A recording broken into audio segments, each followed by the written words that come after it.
नमस्कार दोस्तों। अगर आप शोर शराबे से दूर एक ऐसी जगह ढूंढ रहे हैं जहां हवा भी कहानी सुनाती हो, यहाँ हर मोड़ पर हरियाली और बादलों का खेल और ऐसा सुकून जो दिल के भीतर उतर जाता है। यह सिर्फ एक जगह नहीं है, एक अनुभव है जो आपको फिर से जीना सिखाता है। मेघालय सिर्फ एक जगह का नाम नहीं है, यह प्रकृति का सबसे खूबसूरत सपना है जो आपकी आंखों के सामने सच बन जाता है।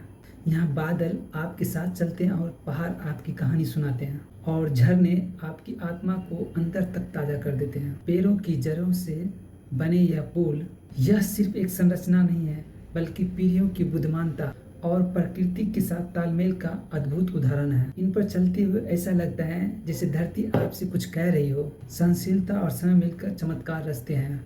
मेघालय के गहरे वर्षावनों में जहाँ बादल जमीन को छूते हैं, वहाँ पेड़ खुद रास्ता बनाते हैं। हम बात करते खासी और जैंतिया जनजाति के लोगों को, जिन्होंने पीढ़ियों से रबर की पेड़ों की सांस लेने वाले जड़ों को आपस में गूंथ कर जिंदा पुलों में बदल दिया। यह पुल बढ़ते हैं, सांस लेते हैं और हर साल मेघालय में लोग लिविंग रूट ब्रिज यानी जीवित जड़ पुल बनाने के लिए फाइकस प्लास्टिक ट्री, जो कि एक रबर के पेड़ के रूट को ट्रेन करते हैं।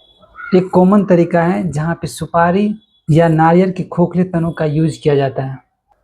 इसकी लंबाई 15 से 20 मीटर तक हो सकती है। इस खोखले तने को किसी नदी या नाले के ऊपर रखा जाता है। रबर ट्री की रूट को इस तने के अंदर से गुजारा जाता है और तना रूट को दिशा देता है और उन्हें सुरक्षित भी रखता है, और धीरे धीरे तना सरकर रूट को पोषक तत्व भी देते रहता है। समय के साथ ये रूट मोटी और मजबूत बनकर पुल का हिस्सा बन जाते हैं। इस तरीका का यूज नोंगयहात, नोंगथिमाय और मेंगत्यांग जैसे फेमस रूट ब्रिज विलेज में किया जाता है। खास करके नोंगयहात के डबल डेकर रूट ब्रिज के पास नई रूट को इसी तरह से ट्रेन करते हुए देखा। रंगथिलियांग विलेज का ये 50 मीटर लंबा जीवित पुल के एक जड़ जो समय से भी लंबा लगते हैं। नोंगयहाट विलेज के double decker live root bridge जो 2 मंजिल जितना ऊंचा और चमत्कार, शायद ये 200 साल से खड़े हो।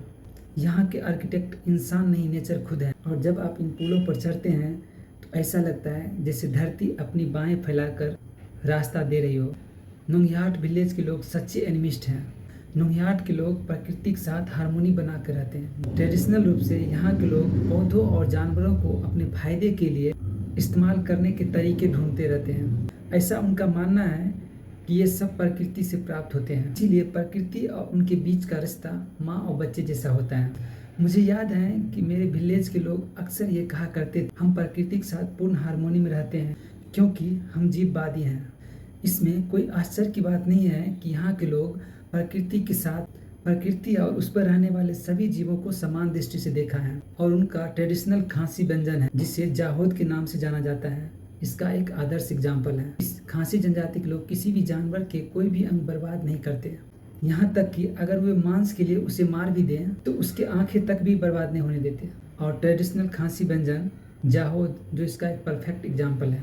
जाहोद में सूअर और मुर्गी के खून में पका हुआ चावल शामिल होता है, जिससे कुछ ऐसे प्रकार के घटिया क्वालिटी के मांस के पीस के साथ परोसा जाता है। आमतौर पर सूअर और मस्तिष्क का आंत होता है। यह कम मसालेदार बिरयानी का एक अलग वर्जन है, सिवाय इसके बनावट और मुंह में चबाने पर मिलने वाले इसके एहसास। नोंगयहाट विलेज के बारे में अधिक जानकारी। नोंगयहाट खासी लोग मूल रूप से घाटी के दूसरे और थियाडियांग नामक गांव में रहते थे। यह लगभग 200 से 300 साल पहले की बात है, लेकिन माम्बू और थियाडियांग के बीच एक युद्ध में थियाडियांग हार गए और वर्तमान घाटी में आके बस गए।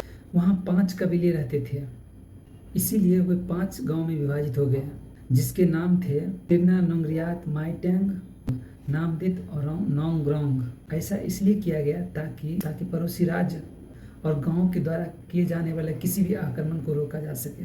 नोंगरियात और आसपास के गांव के लोग खासी कहलाते हैं। खासी का मतलब युद्ध होता है।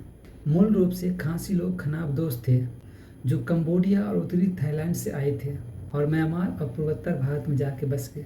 कुछ लोग वर्तमान में मेघालय राज्य में हैं, जबकि अन्य बांग्लादेश चले गए। इन लोगों की अपनी धर्म परंपराएं और संस्कृति है। खासी लोग की खासी पहाड़ियाँ एक उष्णकटिबंधीय वर्षा वन है। यहाँ की अधिकांश भूमि स्थानीय ग्रामीणों के स्वामित्व में है, जबकि कुछ भूमि पूरे समुदाय के स्वामित्व में है। जिसमें कुछ हिस्से पवित्र घाटियां हैं। मेघालय के नोंगयाट में पवित्र उपवन जंगल विशेष भाग है जहाँ पर आत्माओं को दूर रखने के लिए बलि दी जाती है। वन लोगों की लाइवलीहुड का स्रोत है। टूरिस्ट के अलावा जो अप्रत्यक्ष रूप से वनों पर ही निर्भर रहता है।